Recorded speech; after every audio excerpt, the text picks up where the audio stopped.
આ ગામના શું નામ તમારું?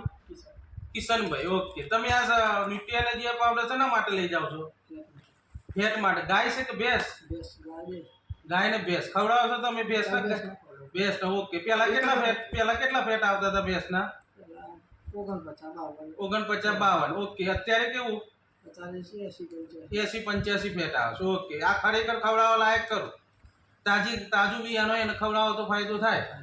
સારો ફાયદો થાય. બિયાનો તો 10-15 દિવસ તો એવું રહેવાનું. હા, પછી તો આવે છે. અને આ પાવડરનો ફાયદો દૂધમાં વધારો થાય કે કેટલો વધારો થાય?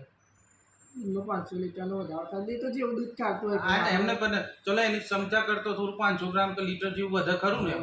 એટલે ખરેખર આ પાવડર સારો. તમે આમ કેટલી મહિનામાં એકાદ બે ખાલી કરો? મહિનામાં એટલે આ તો આપણે ખવડાવીએ એના ઉપર આધાર જાય. માપ્યું આવે જ છે આટલું 100 ગ્રામ. બરોબર. ઓકે. ટૂંકમાં ફાયદાકારક ખરું. ઓકે, સરસ.